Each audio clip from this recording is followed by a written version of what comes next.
Umar radiallahu anhu's khilafah, if you lived in Medina at that time, this was the golden age.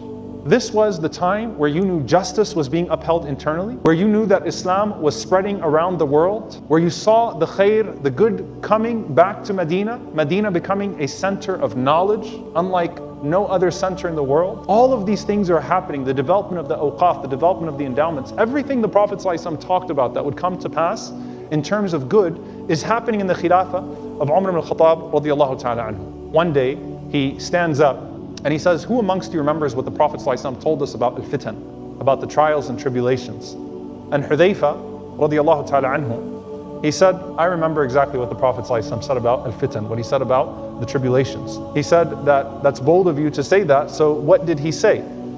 So he said when a person is tested, or the fitan that come in a person's daily life of their families, their spouses, their children, their money, their prayer and their charity and their enjoining good expiates all of the trials and tribulations that come as a result of that.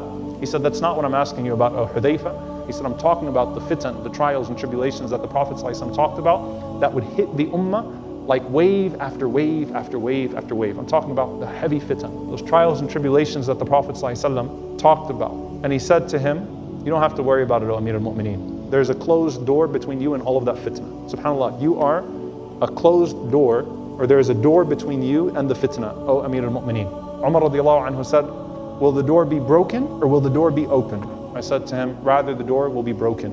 Umar radiallahu ta'ala anhu, he started to weep. And he says, Inna lillahi wa inna ilayhi raji'un. He said, if that door is going to be broken, then it's never going to be shut again. Umar radiallahu ta'ala anhu, he buries his face in his hands crying. He gets up and he leaves the gathering. And none of the Sahaba understood what just happened. Everyone's looking at this exchange between Umar and Hudayfa and they're wondering what just happened. What did they discuss? What door are they talking about? Why did Umar radiallahu anhu suddenly cry? What does he mean the door can't be closed after it is shattered? And afterwards, Hudayfa radiallahu ta'ala anhu explained that Umar radiallahu anhu understood that he himself was the door.